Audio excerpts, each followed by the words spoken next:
رضيت بالله ربا وبالإسلام دينا وبمحمد صلى الله عليه وسلم نبيا ورسولا سبحان الله وبحمده عدد خلقه ورضا نفسه وزنة عرشه ومداد كلماته. Jangan karena ingin mengejar kedudukan yang tinggi lalu jilat atas injak bawah, nggak mempan jilat dukun dipakai.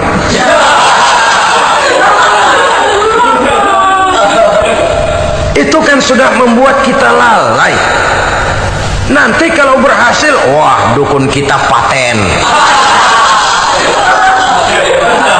Tapi kalau gagal, dukun sialan kagak mantu. Hilanglah Allah dalam kehidupan kita. Makin materialis dan perlombaan ini membawa kita kepada kecelakaan. Kala, sekali-kali jangan begitu. Nyatanya kan ada orang nyari duit, setelah duitnya banyak dibudakin oleh duit. Dia sendiri tidak bisa merasakan kesenangan daripada duitnya, konon lagi orang lain. Mau ke pasar ngitung 16 kali. Naik bajai 1000 itu kalau ratusan semua 1000 lembar. Hitung mendingan jalan kaki. Jalan kaki tengah hari bolong panas, kan dibudakkan oleh uang. Cari karier, kejar pangkat, kejar kedudukan. Setelah ditemukan itu, jadikan dia sebagai alat, jangan dijadikan tujuan. Pangkat kau milikku, karena kau milikku kau harus jadi budakku, jangan aku yang jadi budak kau. Pangkat satu saat dia harus lepas dari kita, jiwa ini lapang. Kenapa? Dahulu pun ketika lahir ke dunia tidak ada pangkat yang kita sandang. Dahulu pun ketika lahir ke dunia tidak ada harta yang kita bawa. Jadi harta itu, pangkat itu, kedudukan itu ada dalam hati, tapi tidak berurat dan berakar. Kalau dia berurat dan berakar dalam hati, berat misah sama harta itu. Berat. Sekedar ngasih fakir miskin cepet juga berhitungnya 17 lembar.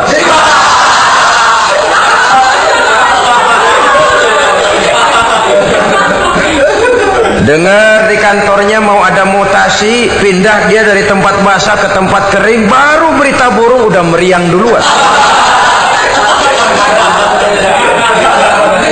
Ini nanti bagaimana, itu nanti bagaimana, ini nanti bagaimana. Kan tidak jarang orang yang kena apa istilah kerennya zaman sekarang itu post power syndrome.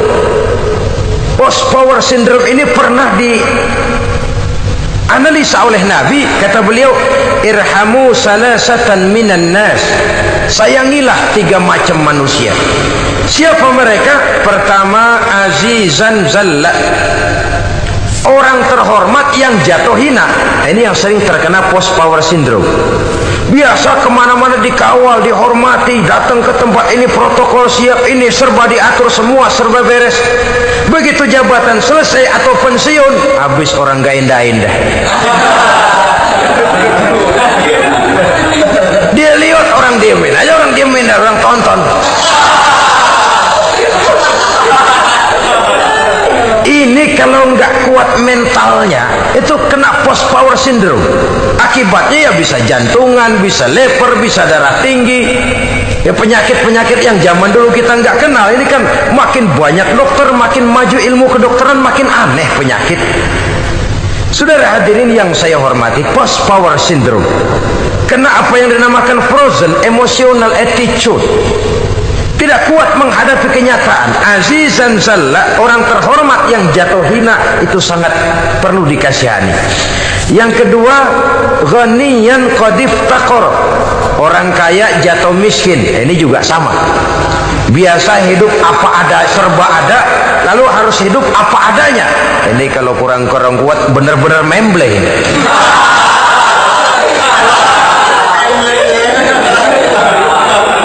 Kalau tidak kuat mentalnya, biasa hidup serba enak, serba nikmat, cuma kerjanya neken cek, main apa itu kredit card, macam-macam fasilitas dipunyai, tahu-tahu jatuh bangkrut, jatuh miskin.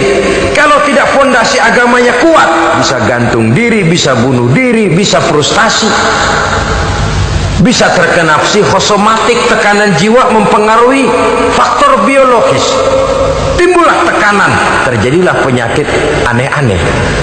Al-Afghaniyan qadif takoroh, orang kaya jatuh miskin, itu perlu dikasihani. Yang ketiga, wa faqihan yal'abu bihil juhal, ahli fikih tapi dipermainkan oleh orang-orang bodoh. Hanya kebetulan orang bodoh itu punya kekuasaan. Hukum bisa dipesan.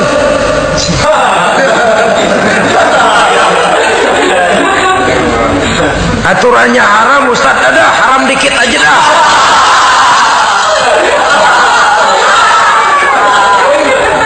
Sibuklah tuan fakih ini, ahli fikih ini mencari dalil kebet sana kebet sini supaya yang tadinya haram benar bisa jadi haram sedikit. Padahal yang minta ini orang bodoh, tidak ngerti agama, cuma karena punya kekuasaan dipermainkan oleh orang yang fakih. Orang yang fakih ini dipermainkan. Kasihan orang yang seperti itu. Wa faqihan yal'abu bihil juhal, ahli fikih tapi dipermainkan oleh orang-orang bodoh.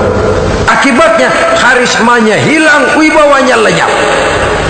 Dia menyangka bahwa dengan mengharam-haram sedikit-sedikit itu dia bisa mendapat keuntungan yang berganda-ganda, padahal akibatnya itu hanya akan membawa kecelakaan saja. Allah peringatkan benar, kala sekali-kali jangan begitu.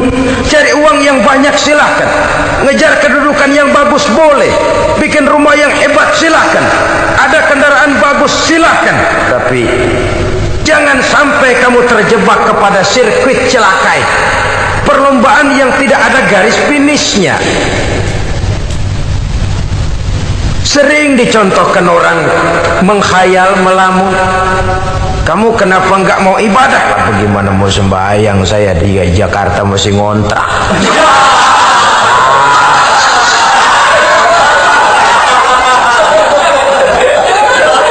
Bingung, tiap akhir tahun kontrakan habis. Kalau punya rumah sendiri walaupun kecil-kecilan, tenanglah saya ibadah. Baiklah, oleh Allah diberikan rezeki bisa bikin rumah walaupun kecil-kecilan. Sudah punya rumah sendiri, belum juga ibadah, apalagi mulur lagi. Habis bagaimana mau sembahyang, rumah kecil banget, pinggir kali, asal hujan bocor ya.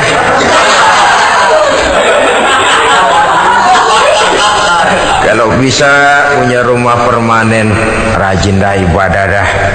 Iyalah, diberikan rezeki bisa bikin rumah besar, kamarnya banyak, halamannya luas, kendaraan belum ada, perabotan belum lengkap. Sudah ada kendaraan, belum kayak orang-orang. Sudah kayak orang-orang, masih sama dong, kudu di atas. Kapanlah selesainya? Kala, sekali-kali jangan begitu. Jangan kamu mengumpulkan harta bermegah-megah membuat kamu lalai dari taat kepada Tuhanmu. Engkau tinggalkan rukuk dan sujud, engkau jauh dari masjid, engkau kering dari kehidupan beragama. Sebab itulah maka pembangunan fisik material tidak bisa dipisahkan dengan pembangunan mental spiritual. Tidak hanya cuma dalam teori, tapi juga harus dalam praktek. Selalu pembangunan yang hanya mengarah kepada fisik material, jauh dan kering dari agama, hanya akan melahirkan manusia-manusia materialistis yang terjebak di dalam sirkuit celaka perlombaan yang tidak pernah mengenal garis finish. Sebab itu agama mengajarkan, orang kaya itu siapa sih? Yang banyak duit? Belum tentu.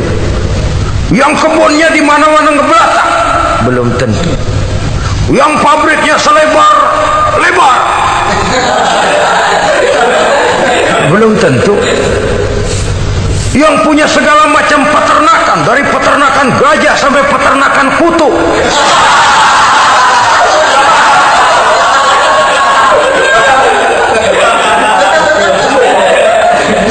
Belum tentu. agama memberikan tuntunan yang sangat luhur. Orang kaya itu adalah orang yang hidupnya cukup. Orang miskin itu orang yang selalu merasa kurang. Bagaimanapun banyak duit saudara miliki, kalau masih merasa kurang, masih miskin saudara. Saya punya uang 1.000 rupiah, Anda punya uang 1 juta rupiah. Mungkin saya lebih kaya dengan uang yang 1.000 ketimbang Anda 1 juta. Kenapa? Dalam tangan saya uang 1.000 besar, artinya sesuai dengan kebutuhan saya. Tapi di tangan Anda uang 1 juta, kebutuhan Anda lebih besar daripada itu lagi. Maka agama mengajarkan sifat qanaah, merasa cukup, dan itulah sumber kekayaan yang hakiki. Orang kaya adalah orang yang hidupnya cukup. Kalla saufa ta'lamun, jangan begitu, nanti kamu akan tahu. Summa kalla saufa ta'lamun, jangan sekali-kali begitu, suatu saat kamu pasti akan tahu. Kalla law ta'lamuna ilmal yaqin thumma latarawunnaha 'ainal yaqin thumma latus'alunna yawma idzin 'anil na'im.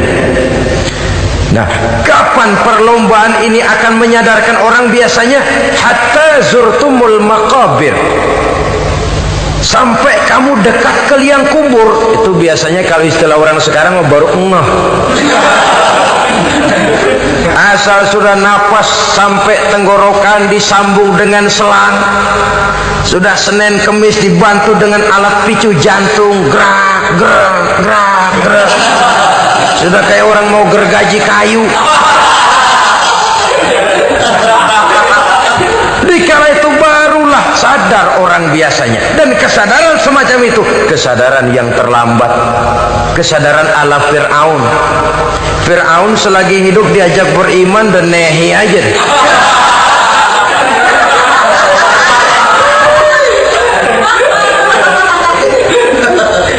Tapi ketika dia tenggelam di lautan merah bersama seluruh tentaranya, dikala nafas hampir terputus, keluar ucapannya, amantu bi Rabbi Musa wa Harun.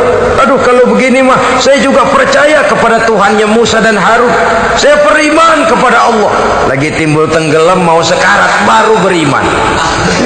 Hatta zurtumul maqabir, kamu telah lalai dari sebab bermegah-megah sampai kamu masuk ke liang kubur, dekat ke liang kubur. Kalimat zurtum di sini menjelaskan bahwa kubur itu tidak selamanya. Zurtum itu dari kalimat zaro ya zuru, berziarah. Orang berziarah kan sebentar. Ke kubur itu sama dengan berziarah kita di sini, sebentar, tidak akan selamanya, tidak akan kekal dalam kubur. Bahwa kubur itu cuma satu halte dari sekian halte yang harus kita jalani. Hatta zurtumul maqabir ay mutum wa dufintum fil kubur, sampai kamu mati dikubumikan dalam kubur, barulah kamu sadar bahwa perlombaan itu hanya sia-sia, bahwa perlombaan itu tidak akan pernah mengenal garis finish, bahwa perlombaan itu akan membuat kamu celaka. Begitulah umumnya kebanyakan orang yang terjebak ke dalam paham materialis, baru menyadari kesalahan langkahnya pada saat napas sudah sampai di tenggorokan. Ternyata uangnya yang miliaran rupiah tidak sanggup menyambung nafasnya. Ternyata kendaraan yang serba mewah berkilat tidak sanggup meneruskan kehidupannya. Ternyata pangkat jabatannya yang tinggi yang membuat dia menyebabkan temannya jadi lawan, lawannya jadi teman, tidak akan sanggup menghentikan sang malaikat maut.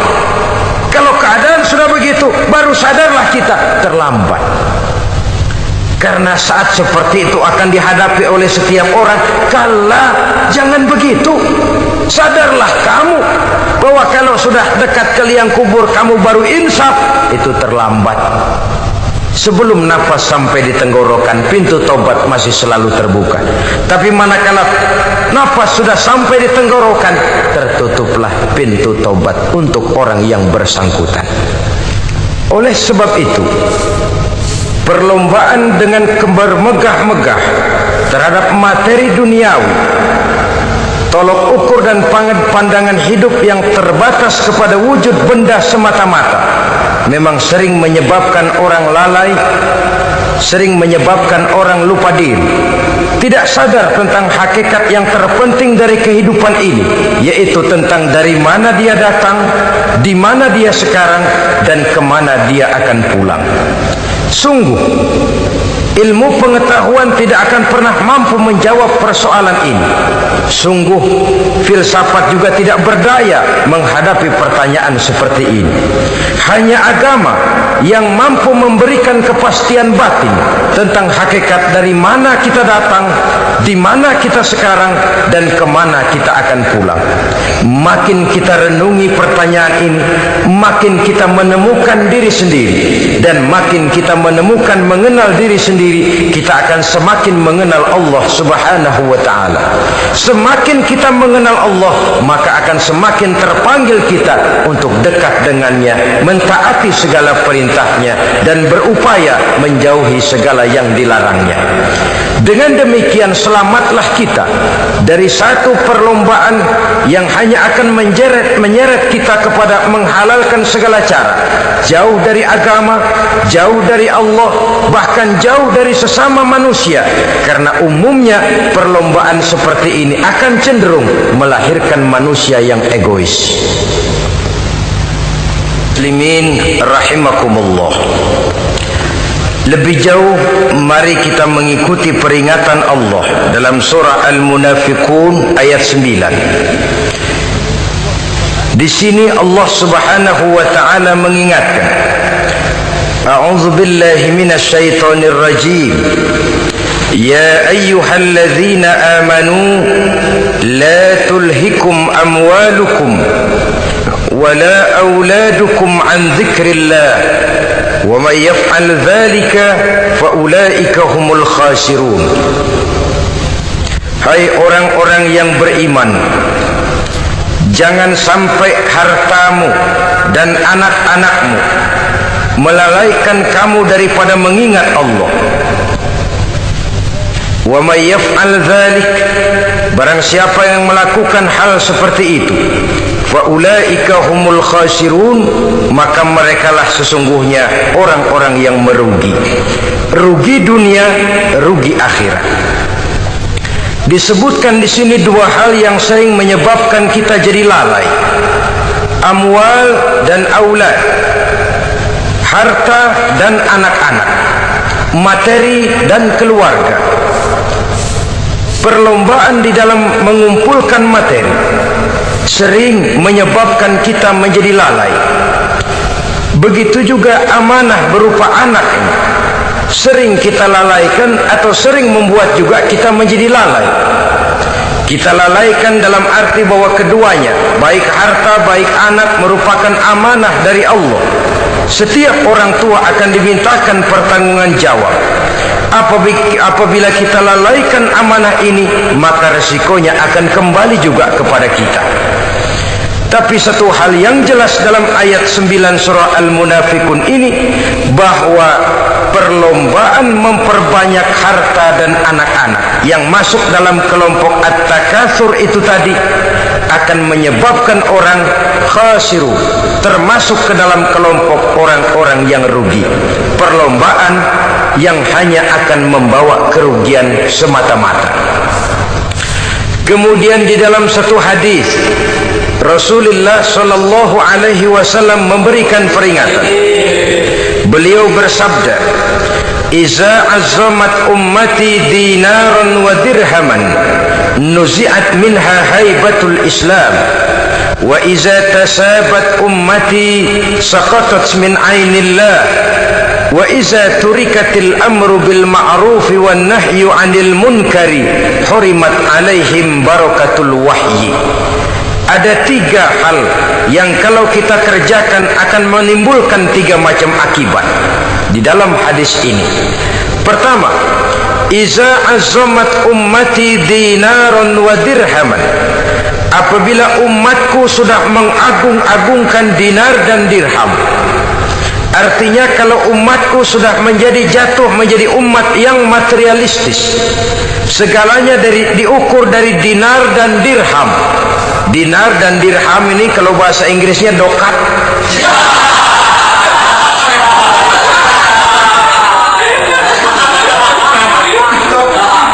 Segalanya diukur dari segi dinar dan dirham saja.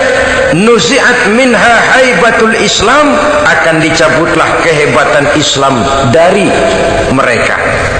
Memang ada kalanya kita berkata bahwa tanpa uang kita tidak bisa berbuat apa-apa.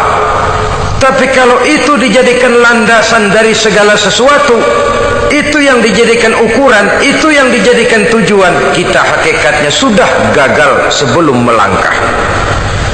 Apapun saja profesi kita, apabila sudah menjadi pendewa dinar dan dirham, akan hilanglah kehebatan Islam, akan dicabut kehebatan Islam itu.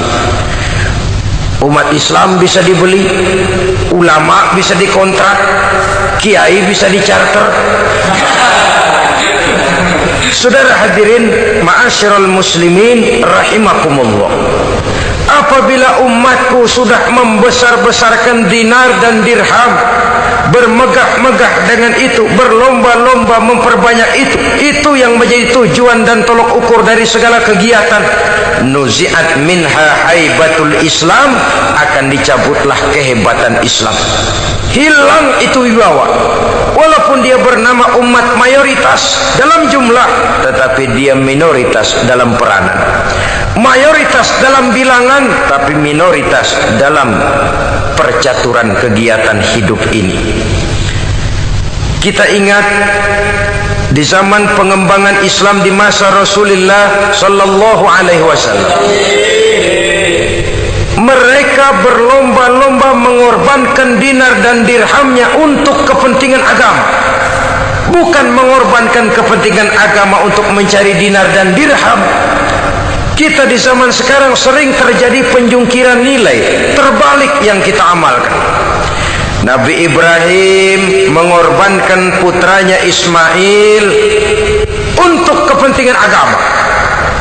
Kita sering sekarang ini mengorbankan kepentingan agama untuk anak-anak kita. Dulu anaknya yang dikorbankan buat agama, sekarang agamanya dikorbankan buat anak. Dulu dinar dan dirham dibelanjakan untuk menopang agama, sekarang agama dijadikan alat untuk mencari dinar dan dirham. Saudara-saudara kaum muslimin rahimakumullah, memang apabila dinar dan dirham digunakan untuk penyangga perjuangan, itulah idealnya. Saya katakan tadi, dinar, dirham, uang, dunia cuma sekedar alat, bukan sekedar tujuan. Kita memerlukan alat ini. Membangun pesantren tidak cukup dengan semangat. Membangun rumah sakit Islam tidak cukup dengan pidato. Membangun masjid tidak cukup dengan semangat menggebu-gebu. Kita perlu semen, kita perlu pasir, kita perlu batu kali, kita perlu besi, dan itu semua beli. Tidak turun dari langit seperti turunnya embun di waktu pagi. Tidak mungkin rumah sakit Islam muncul ke permukaan hanya dengan simsalabim abracadabra.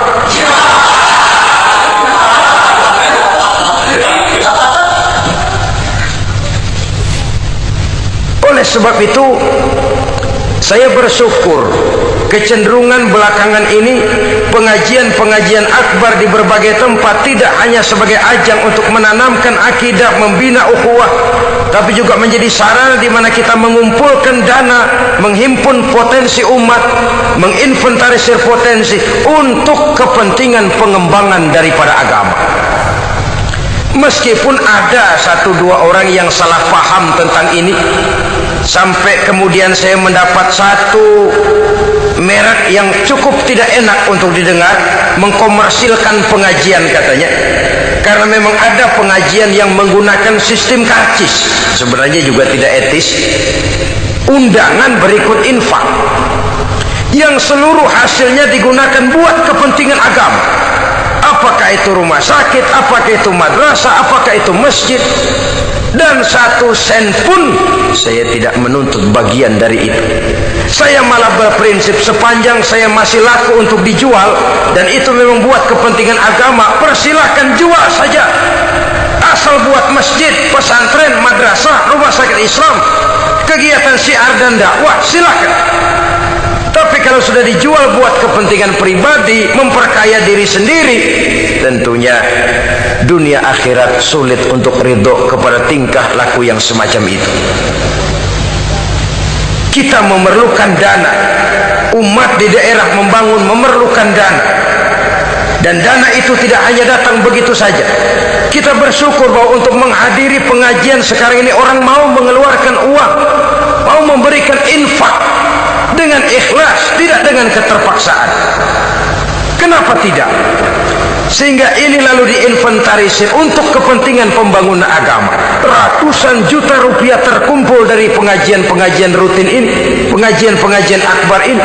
Puluhan masjid terbantu, rumah sakit Islam terbantu, musola selesai.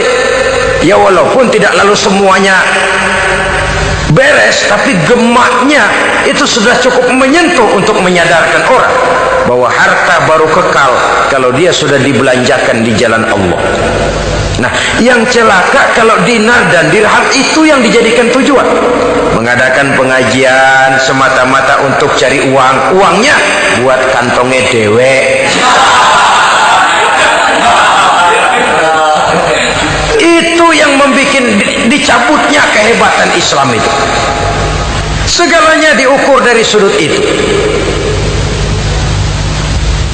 Sehingga ketika seseorang datang bertanya tentang hal-hal yang berkaitan dengan ini, maka hal semacam ini sesungguhnya satu nikmat yang perlu kita syukuri sepanjang menginventarisir potensi umat benar-benar digunakan buat kepentingan daripada agama kita. Jadi peringatan tegas dari Nabi ini, iza azamat ummati dinaron wa dirhaman nuzi'at minha haibatul Islam. Apabila umatku sudah mengagung-agungkan dinar dan dirham, maka akan dicabutlah kehebatan Islam dari tengah-tengah mereka. Remeh saja orang memandang kita, enteng saja orang memandang kita. Satu. Yang kedua, patuhlah mereka dalam pandangan Allah.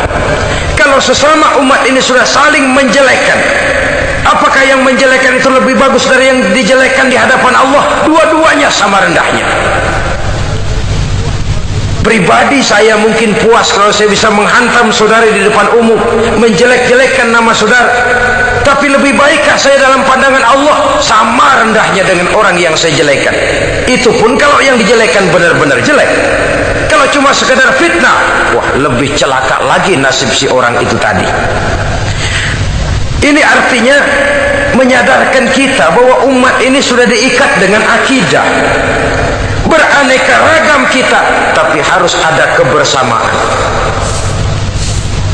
Berbeda kita, tapi harus satu, sebagai satu ummatan wahidah, satu umat yang satu. Oleh sebab itu, persamaannya lah yang harus kita angkat ke permukaan, bukan perbedaannya yang kita perbesar.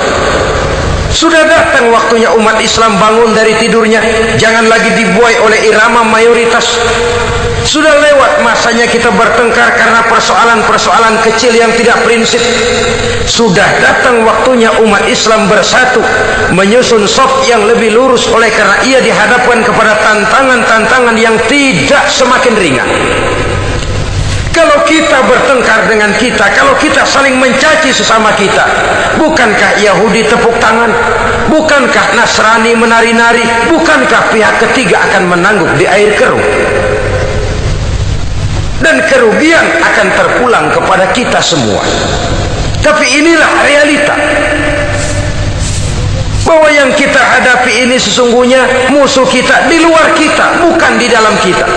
Apakah itu kemiskinan, kebodohan, maksiat, munkarat, ketidakadilan, kezaliman, kesewenang-wenangan, dan lain sebagainya. Yang musuh jadikan musuh, yang teman mari kita rangkul. Jangan terbalik, teman dimusuhi, musuh malah dirangkul. Maka berpesta poralah musuh-musuh Islam ini. Saudara-saudara kaum muslimin rahimakumullah, Nabi memperingatkan dengan tegas, wa iza tasabat ummati saqatat min ainillah. Jikalau umatku sudah saling mencaci maki, sudah saling berbantah-bantahan, jatuhlah mereka dalam pandangan Allah. Satu ayat menjelaskan jangan sebagian kamu meremehkan, yaskhar, mengecilkan, menganggap enteng orang lain.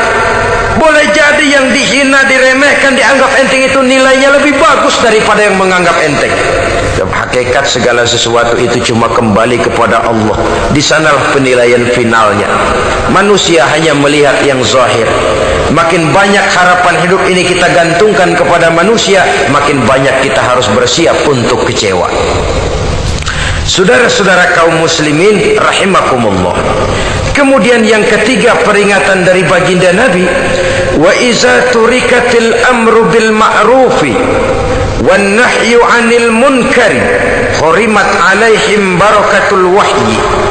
Apabila amar ma'ruf dan nahi munkar telah ditinggalkan, maka akan hilanglah keberkahan wahyu, akan hilanglah keberkahan Quran, akan sirnalah keberkahan agama. Amar ma'ruf dan nahi munkar ditinggalkan, artinya di tengah masyarakat sudah tidak ada lagi yang menyerukan ini baik, ini tidak baik, ini halal, itu haram. Mari kita solat, mari makmurkan taklim.